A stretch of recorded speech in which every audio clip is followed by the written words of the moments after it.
Hey everybody, Ian here. So happy February 11th. Welcome to day 11 of the romcom, extravaganza. I know I said that word at least once already. I forgot to think of a new word before I started this, but I didn't realize it till I'd already started. But anyway, before I get any farther into this video, don't forget to like and share this video and subscribe to my channel if you have not already. Those are all very helpful to me and my channel, but mostly to me just as a person.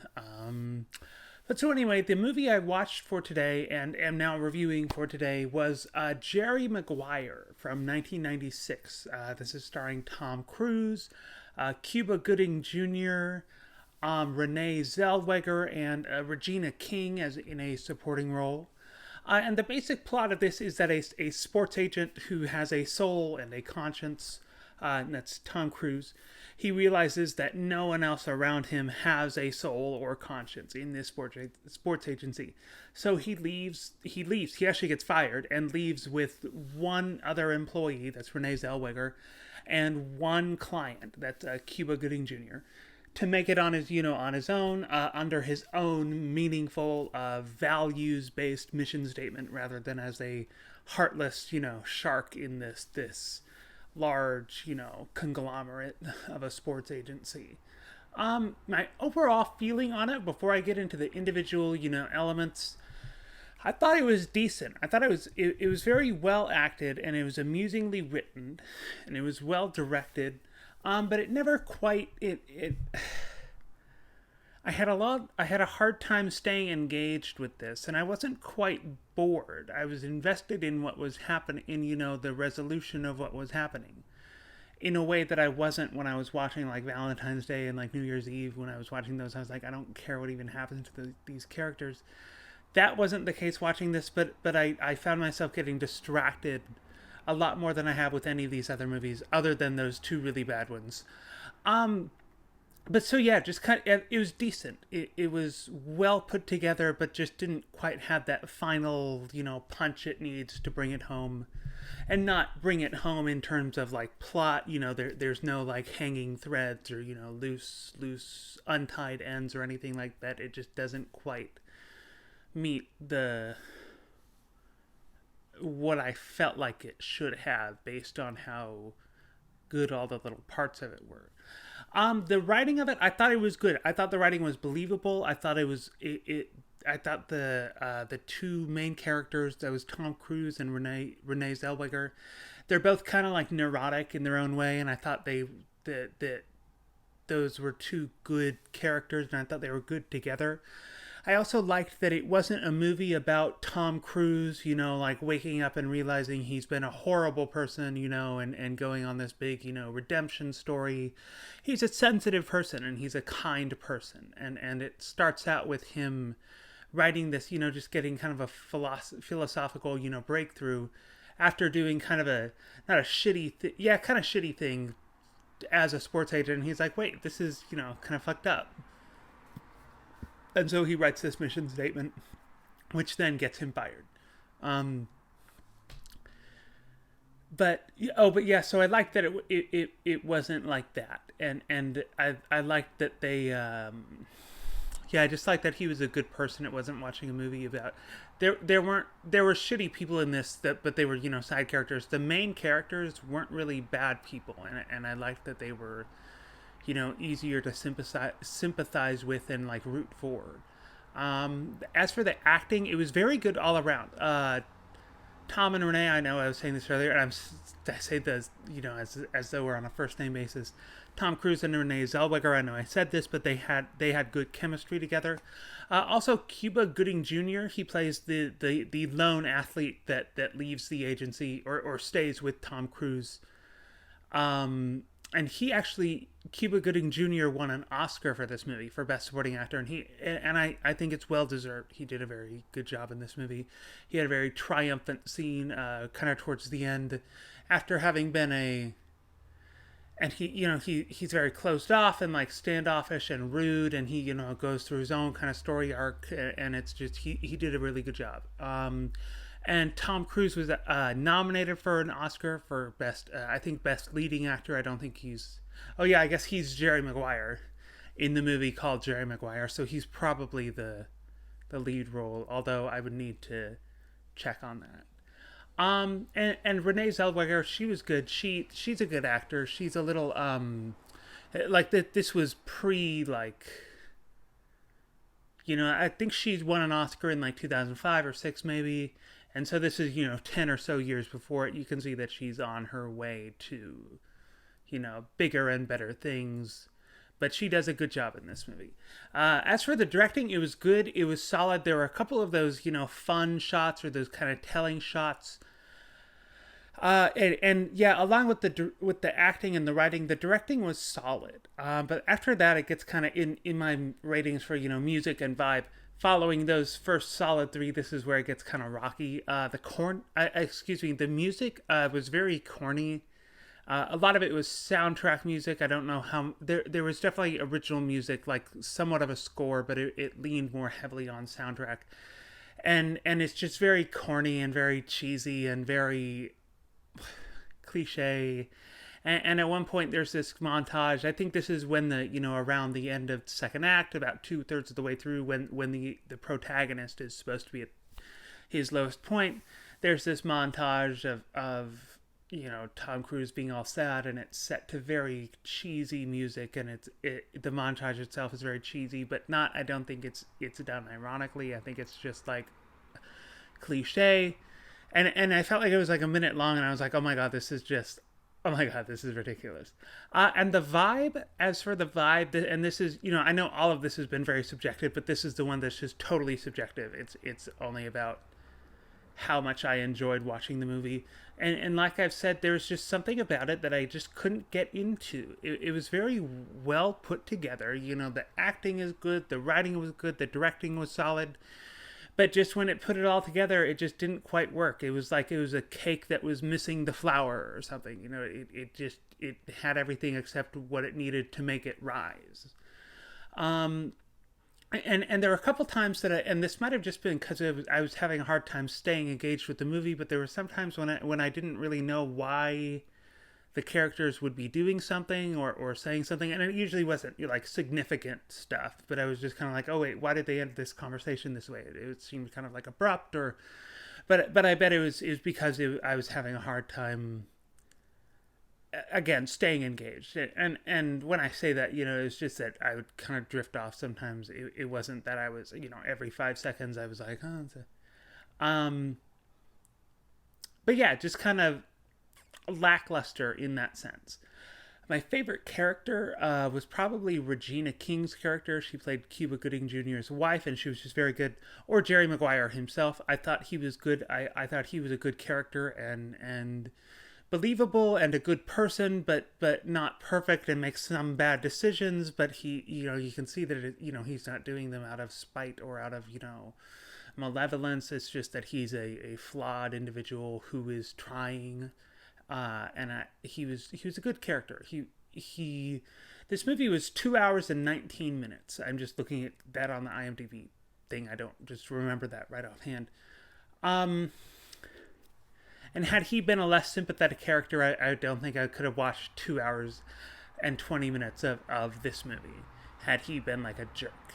As for my least favorite character, Cuba Gooding Jr.'s brother in this was very like just rude and annoying, and was like, when Cuba was playing in a football game, he was at home making all these rude comments at the the family's watch party to see Cuba playing, and he just keeps making all these little jabs, and Cuba's not even there to defend himself, and it's kind of like, okay, well you're taking swings at someone who's like not there to fight back. That's annoying, and he was just annoying and rude. And also there's this other competing guy from Tom Cruise's sports agency. His name was Sugar. I don't remember what his first name was, but he was a jerk. He was like the antagonist of the film, and he was just he was annoying. My friend that I was watching with, she very accurately said that he looked like a combination of like Justin Trudeau and Draco Malfoy, and we started calling him Maldo. And yeah, he was just kind of slimy and greasy and gross and rude, and I didn't like him. But so he was a good antagonist, because I did not like him, and he antagonized me. Um, my favorite scene actually ended up being, if you've seen this, the "you had me at hello" line, that actually I wasn't expecting that. It seems like, I'm not gonna give away what's happening, but it seems like that line is going in a totally different direction, and then this character says that line, which I've heard before. "You had me at hello." I never knew that that was from that, but I've heard of that as a cultural thing. Um, and so when I heard it, it caught me off guard, first of all, and it was sweet. But then it was also this kind of, it was like, oh, this is, I've heard that so many times referenced in stuff, and I guess that's just a well remembered line, and I can see why it was memorable. But so getting to hear that organically, not knowing when I went into this movie that this is what that line's from, it was like, oh, I feel like a part of my cultural zeitgeist education has been, like, checked off now that I've seen "You Had Me at Hello." But so as for my little ratings breakdown, let me see how I'm almost 12 minutes in. As for the writing, I gave it a 1.6 out of 2. Like I was saying, it was fun, and it was funny, and believable. And I felt like the characters of like Tom Cruise and Renee Zellweger's characters were well fleshed out and believably neurotic, and not just like intentionally quirky. As for the acting, I gave it a 1.7 out of 2 because it was there was good acting in this movie. I didn't realize that Tom Cruise is like a good actor. I hadn't really seen much of his stuff, and so I just didn't think about it. I never thought that he had been a bad one. Um, it was just that this was probably one of the first movies that I got to see his acting on display. I'd seen like War of the Worlds from like 2005, but that's not really an acting movie. The acting is not what people are paying attention to when they watch that. And I know I've seen other stuff of his, The Outsiders. But yeah, I felt like I got to see. Oh, I've seen Interview with the Vampire. I saw that a long time ago. I remember it scared me, but I was like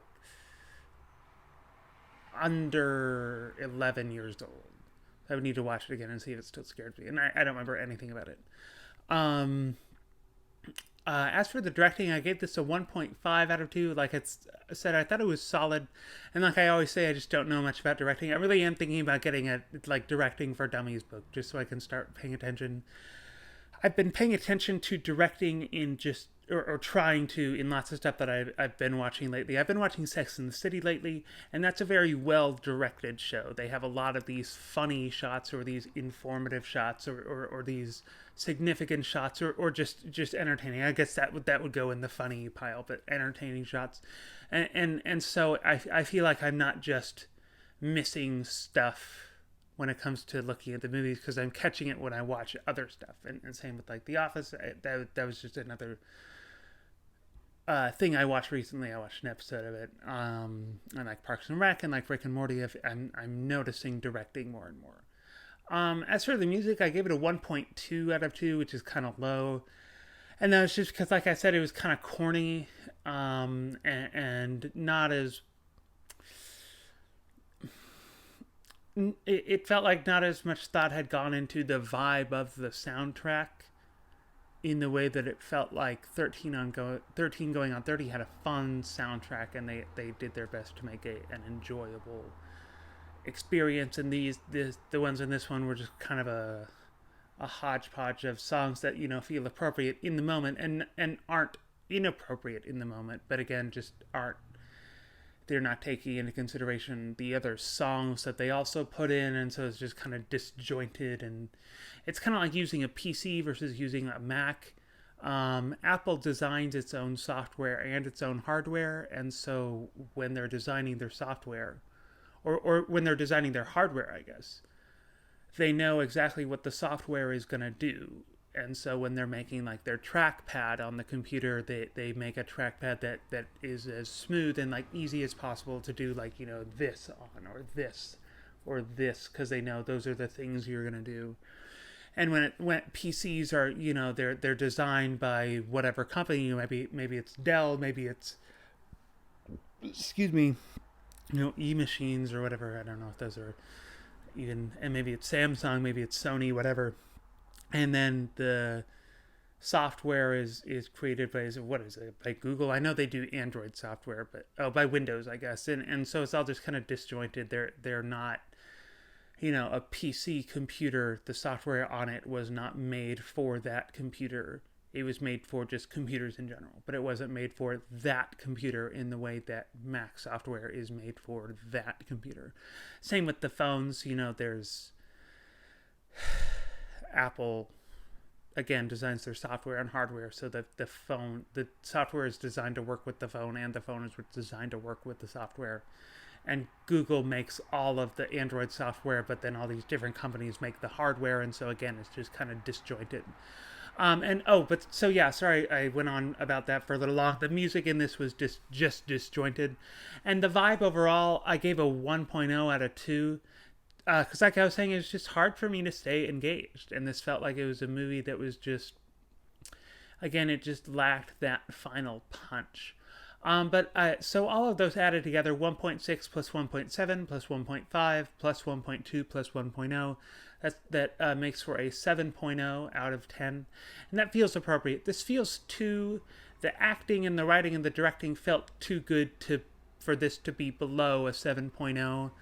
But I wouldn't have felt comfortable giving it more than like a 7.2, just because it was not, it wasn't unenjoyable. There were no parts that I didn't enjoy. It just didn't fully click together. And I'm not quite sure what that was, but it's just something that happened. Maybe when I'll pay attention to stuff I didn't like when I make my own movies, and so hopefully I don't make stuff that I don't like. But anyway, thank you guys all very much for watching this. I meant to keep it under like 15 minutes, but it's, under 18. That's fine, I guess. So anyway, thank you all very much for watching. I will see you tomorrow on February 12th to watch a movie that I don't remember which one it is. It might be Sleepless in Seattle, actually, although that could be totally false. But anyway, thank you very much for watching. Have a great night. I will see you tomorrow. Bye.